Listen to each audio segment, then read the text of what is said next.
Yeah, I mean it was awesome to finally get to do the full season.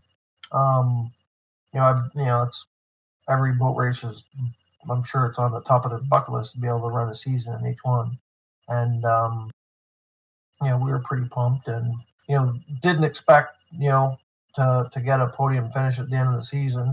You knew it was going to be coming down to being consistent and throughout the season, and we progressively got better after every weekend, and certainly happy with the end result. Took all the decks off, and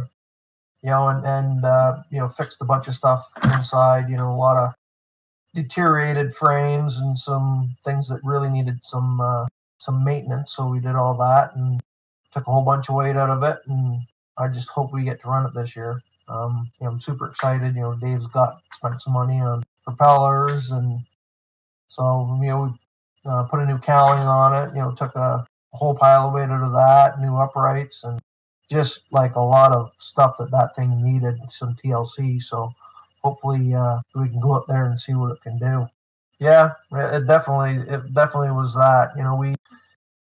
We took the shoes out of the like where they deepen the shoes. I didn't take it all out, but I kind of took probably 2/3 of what they'd added to the back, um, so we could actually fly the boat a little bit more.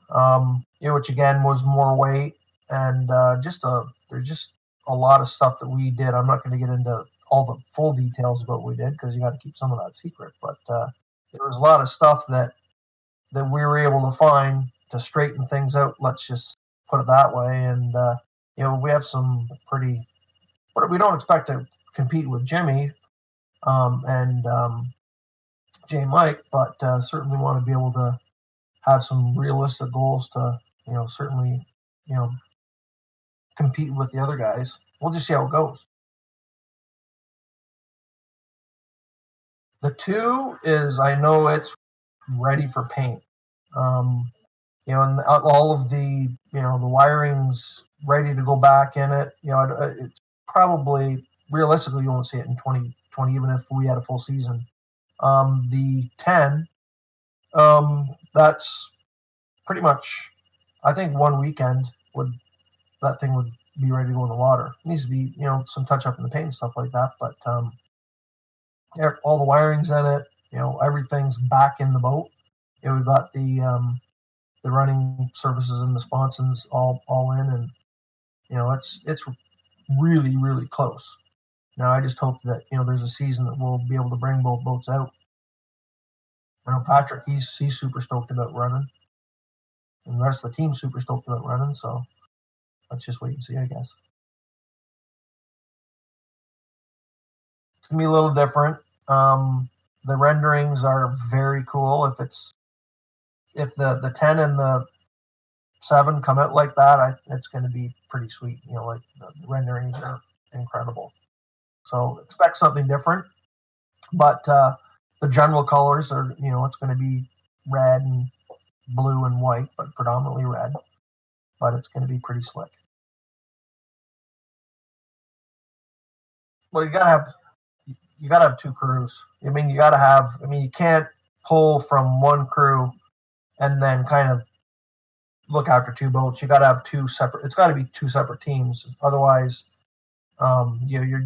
you're robbing Peter to pay Paul, so to speak. And I think that it would take away from both teams. So Patrick's got some very competent guys that he's had in the his limited racing days. That know their way around a boat, and Bob Katapovic, being the crew chief on that team. That I think that they'll have some learning things to get through, but I think that all in all, Patrick's a good driver, so and he knows his way around a boat too. So I think that they should be all right. But it just like I said, it has to be separate. Well, for the U7, with the amount of work that went into the boat and what we have planned, I think I'd like to be able to compete with Jeff. Like go out there and run deck to deck with Jeff, and then maybe sneak in a couple of, maybe, it'd be nice to win a few heats. We don't expect to to win a race, but if we did come out, I mean, that would, beyond our expectations. So, but just if we can go out and, be competitive, like against Jamie, I know that those guys are fast. I'm sure that Kelly's going to be pretty quick. So the level of competition, I think, is going to be pretty stiff this year, and better than it's been in many years. So I think that, like I said, if we can, stay in the top 3-4, we'd be pretty happy. With the 10, I think it's going to be more of a, get that boat, shake it down, and I don't know if we're going to be able to get to test at all prior to the season, but get that thing shaken down and start to be consistent. And Patrick and I we've worked together in the past, and we worked well together last year. So we'll certainly do what we can for each other to help the team. Well, we're building 2 brand new boats right now. One's for Frank Richardson and Jeff Richards. It's going to be the GP Valleyfield GP444. We're almost finished that. We got all the decks down there yesterday and taping them today. Start body work tomorrow, and should have that boat out of the shop, I think, in a couple weeks. And then Roger Mahan's Pleasure Seekers. That's a brand new boat too. It's something a little bit different. You're going to see that at a bunch of the GP America races. It's a bunch of new stuff that we're trying on that. So I think it's going to be pretty competitive. And then we got Jack Lepton's old boat. We got it fixed there beginning of the new year. The one that was involved in the accident there in June, and so it's all back together, ready to be competing. And it's been a busy winter, that's for sure. So we'll certainly take that. Working on a few deals there for what's going to be a long off season for 2020 and 2021. So yeah, we're just keeping busy, and hope that we're going to have a season to race and maybe get a couple repairs. But we just want to keep the doors open and do what we can. Well, that's a kind of a 2-answer question, because there's such a difference between the limited boats, like with the Grand Prix, and the unlimiteds. Course size, the way the boats run and handle and everything. I would say Valleyfield from the limiteds. It's the to win in Valleyfield's like it's incredible. And in unlimited, I would say Tri-Cities. I really enjoyed Guntersville, but Tri-Cities is such an amazing that they have such a great fan base, and like it's kind of like Valleyfield in the unlimited series, where you have super educated fans and they're super passionate, and and it's an awesome race course, so just the way that it's laid out, I just love boat racing. So yeah, I'd say those are my 2 favorites. Detroit for unlimited for sure, with the Rooster Tail turn. I know, when I went out, Dustin and I went out, it was our first time there back in 2017, and it's intimidating because you get to you got the 2 dog legs, and then you got the Whittier bump, and then when you're coming out, by the yacht club, and then you get that bit of a wind gust, and then preparing for the Rooster Tail turn is intimidating. And Jeff, Bernard, who was fantastic on radios, and me getting through my first little bit in unlimiteds. I'd say that's for unlimiteds is most challenging. And then Valleyfield is kind of the same deal. They have a small tight turn, and you got the against the like the everybody wants to win in Valleyfield, and everybody brings their A game to Valleyfield. So and again, it's a challenging course, and the pressure to want to win there is pretty intense too. So well, the hydroplane memory would be the first time I drove one. It was like a mad thrash to try and get my boat built. It was my first 2.5. And it was, of course, my first race was going to be Valleyfield. So we went. It was dusk, and this was on a Thursday night. Supposed to race on Friday morning in Valleyfield. So Jamie Auld tested the boat first. I got in at second. The thing went straight, and off to Valleyfield we go. Get there at midnight, and then kind of the rest is history.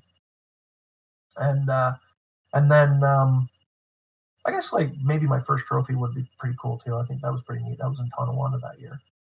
And then in limited, the first time being at the dock and just trying to run through everything in my head about starting the thing and getting the thing up on plane and all that stuff. And I was just pinching myself. It was so surreal. I'm sitting in a former Miss Budweiser boat, and like it was just an incredible experience. And from an unlimited standpoint, it's such a small group of people that say that they've been able to race an unlimited. It was pretty special to me. Well, I couldn't go, so like Powerboat magazine, like I was a subscriber to that, and just every ounce of information I could get.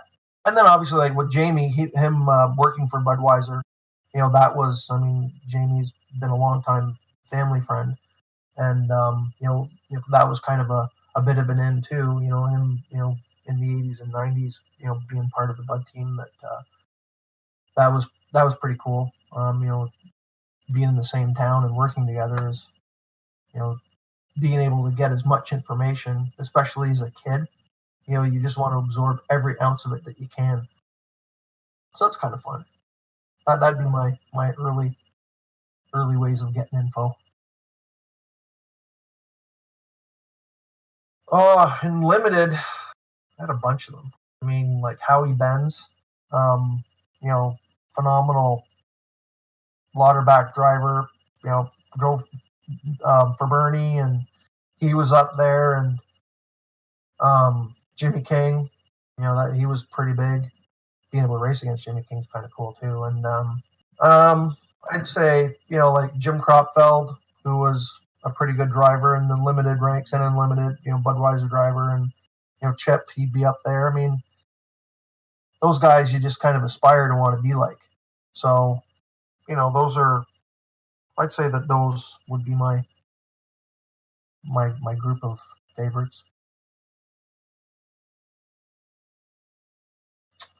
Well, the Deepwater Special was pretty cool. I mean, that's when you know Tommy Baker and but Tommy Baker with the Deepwater Special, that was a pretty good one for me. When Jeff and I got our first GP, it was the Deepwater Special, painted just like it, GP 247. That's another one, Jeff Richards. He was been a big part of my racing career, especially in Grand Prix. And I'm not going to say Mike Monahan. And then Unlimiteds, I'd say, the Bud, was one that was like, like wow. I remember going to my first Unlimited race in Detroit. It was just amazing. And I'd say that Budweiser would be, always something you want to aspire to be like. So it would be the Bud. Well, I mean, Patrick and I go way back, and from the days when I first started racing, and I learned a lot in the limited, like in the 2.5 stock class and in the 5 liter class. He and I teamed up, and we have very similar driving styles, and so when Dave talked about the second boat, and obviously with Patrick this year doing the radios, it was a no-brainer for me. So we get along great, and we're good friends, and like I said, we're very similar driving styles, and so it was it was really cool, back then, and still being friends today, and our sons too. This past season in 2019, we got them a boat, and they shared their driving duties, and so it's kind of neat when you're good friends all the way up and going into Unlimited together, and then you can do it with your sons together. It means a lot, from a friendship perspective. Just tell him I hope he's having better luck at skip bow than me. Yeah, it's one of those things that, like, when I learned to play when we were out in Seattle and Tri-Cities, and so him and my wife are you know, yeah, I get my butt kicked. So just tell him I hope he's having better luck with Skip-Bo than I've been. He will laugh.